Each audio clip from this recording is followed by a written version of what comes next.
Nyt Paavali matkalla näki merkillisen näyn. Jumala ilmestyi kuin salama kirkkaalta taivaalta. Hän putosi siinä hevosen selästä ja Jumala huutaa, Jeesus huutaa hänen sieluunsa, hänen henkeensä, hänen mieleensä.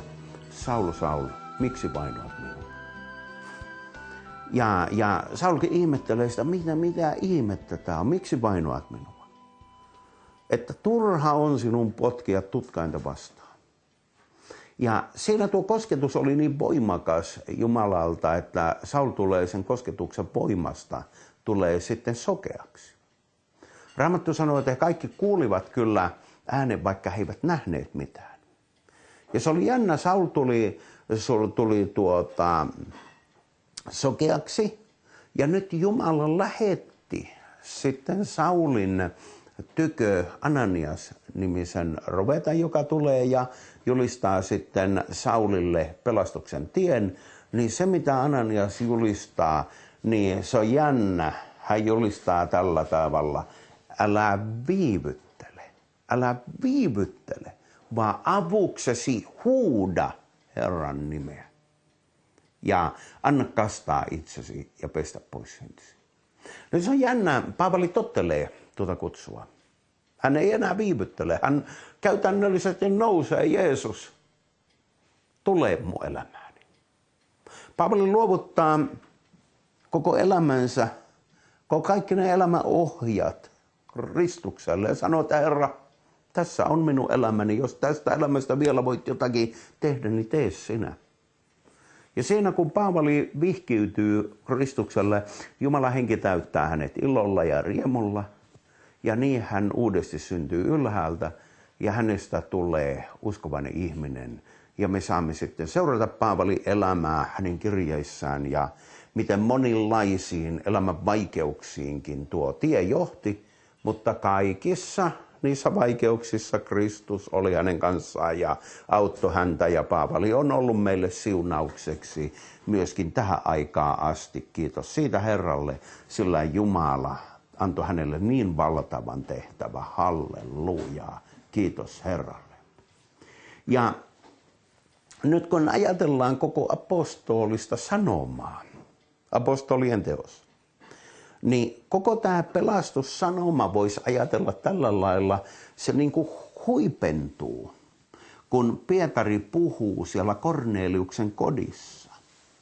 Niin jälleen me huomataan se, kun Pietari puhuu evankeliumia Korneliuksen kodissa, sen apostolien teokojen 10. luku 42. jae siitä, niin Raamattu sanoo näin.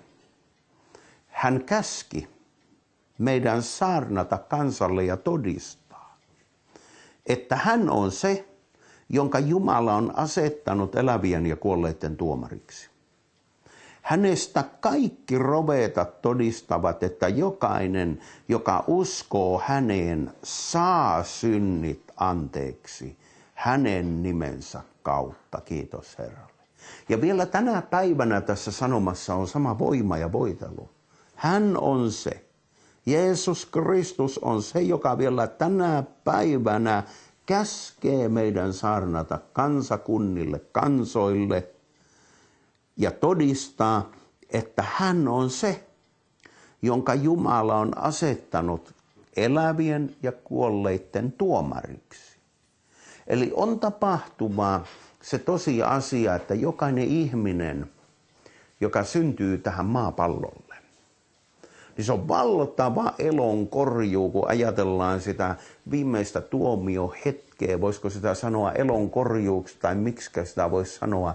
Kun ajatellaan, että kaikki ihmiset kutsutaan ympäri maapalloa, kuka ikinä on elänyt tässä ajassa tämän tuomarin eteen. Raamattu sanoo ja osoittaa, että sinne kootaan kaikki kansat. Kukaan ei vältä tuota tuomiolle tuloa, vaan kaikki kootaan sinne.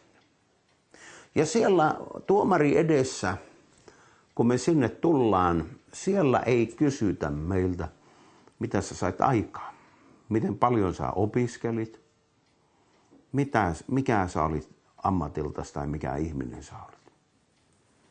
Siellä ei ratkaise tittelit eikä tattelit. Siellä ratkaisee se, onko sanoma vastaanotettu? Ollaanko ymmärretty? Onko sanoma mennyt ymmärrykseen, että hän on se? Hänestä kaikki profeetat todistavat. Hänestä on todistettu 2000 vuoden ajan, että jokainen, joka uskoo häneen, siis Jeesukseen, saa synnit anteeksi ja pelastuu. Nyt näillä ihmisillä, jotka uskoneet tämän sanoman ja saaneet synnit anteeksi, heitä ei tuomita tällä valtaistuimen edessä, vaan siellä tämä tuomari sanoo, ottakaa, omistakaa se valtakunta, joka on teille valmistettu aina maailman perustamisesta asti.